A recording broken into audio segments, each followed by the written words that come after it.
Hello everyone, welcome to my channel. నేను మీ హరీష. ఈరోజు వీడియోలో టేస్టీ నాన్ వెజ్ ఐటమ్ రొయ్యల వేపుడు ఎలా చేయాలో చూద్దాము. వీడియో స్టార్ట్ చేసే ముందు నా ఛానల్ ఎవరైనా ఫస్ట్ టైం చూస్తున్నట్టయితే వెంటనే సబ్స్క్రైబ్ చేసుకోండి. సబ్స్క్రైబ్ చేసుకున్న తర్వాత పక్కనే ఉన్న బెల్ ఐకాన్ని క్లిక్ చేయండి. రొయ్యల వేపుడుకి కావాల్సినవి: 1/2 kg రొయ్యలు. ఈ రొయ్యలకి పొట్టు తీసేసి వెయిన్స్ తీసేసి బాగా క్లీన్ చేసుకొని పెట్టుకోవాలి. ఇక్కడ నేను 1 kg రొయ్యలు తీసుకున్నాను. దానికి పొట్టు తీసేస్తే ఇలా 1/2 kg వస్తాయి. చిన్నగా కట్ చేసుకున్న ఉల్లిపాయ ముక్కలు, రౌండ్గా తరిగిన పచ్చిమిర్చి, కరివేపాకు, సన్నగా తరిగిన కొత్తిమీర, ఒక నిమ్మకాయ, అల్లం వెల్లుల్లి పేస్ట్ 1 స్పూన్, ధనియాల పొడి 1 స్పూన్, గరం మసాలా 1 స్పూన్, కారం 2 స్పూన్లు, ఉప్పు 1 స్పూన్. ఇప్పుడు క్లీన్ చేసుకున్న ఈ రొయ్యల్లో చిటికెడు పసుపు, ఉప్పు, నిమ్మరసం పిండుకొని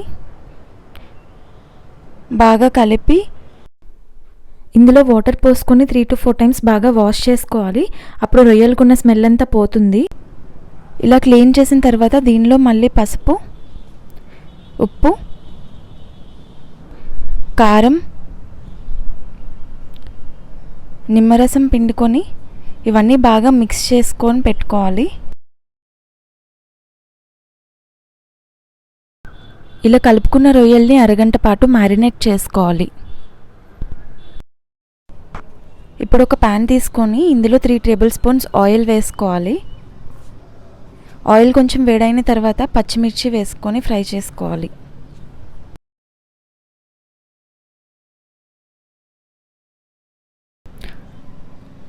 పచ్చిమిర్చి కొంచెం ఫ్రై అయిన తర్వాత ఇందులో కరివేపాకు వేసుకొని ఫ్రై చేసుకోవాలి.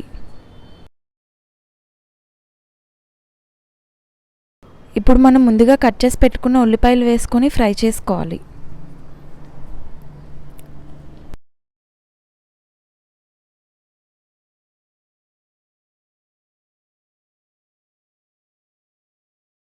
ఇప్పుడు ముందుగా దంచి పెట్టుకున్న అల్లం వెల్లుల్లి పేస్ట్ ఇందులో యాడ్ చేసుకొని బాగా మిక్స్ చేసి ఫ్రై చేసుకోవాలి.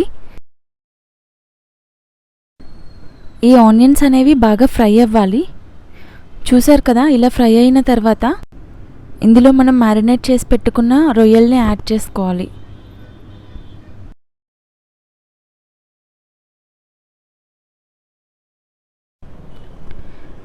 ఇప్పుడు మంటను హై ఫ్లేమ్లో ఉంచి ఒక 3 to 4 minutes ఫ్రై చేసుకోవాలి.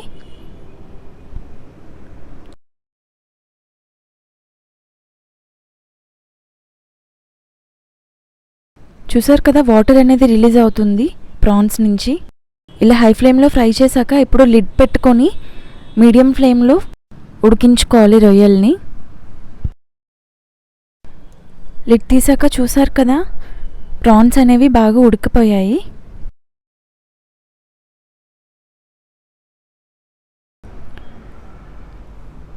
ఇలా ఉడికిన ప్రాన్స్లో ఇప్పుడు గరం మసాలా యాడ్ చేసుకోవాలి.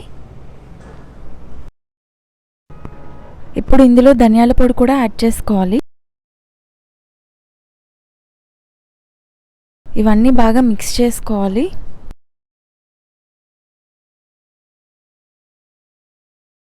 ప్రాన్స్ అనేవి గట్టిపడే వరకు ఇలా కొంతసేపు ఫ్రై చేసుకోవాలి.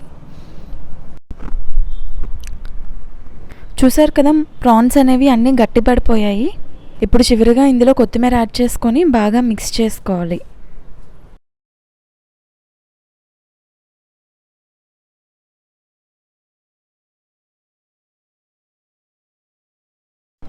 చూసారు కదా, ఎంతో టేస్టీగా ఉండే రొయ్యల వేపుడు రెడీ అయిపోయినట్టే. ఈ రొయ్యల వేపుడు రైస్లోకైనా బిర్యానీలోకైనా చాలా టేస్టీగా ఉంటుంది. ఇప్పుడు ఒక ప్లేట్ తీసుకొని ఇందులో ఈ రెడీ అయిన ప్రాన్స్ ఫ్రైని ట్రాన్స్ఫర్ చేసుకోవాలి. ఈ రొయ్యల వేపుడు చాలా టేస్టీగా ఉంటుందండి. మీరు కూడా ఇంట్లో ట్రై చేసి ఎలా ఉందో నాకు కామెంట్ సెక్షన్లో చెప్పండి. ఈ రెసిపీ కనుక మీకు నచ్చినట్టయితే నా వీడియోని లైక్ చేయండి అండ్ మీ ఫ్రెండ్స్ అండ్ మళ్ళీ నెక్స్ట్ వీడియోలో కలుద్దాం. అంతవరకు టేక్ కేర్, బాయ్ బాయ్.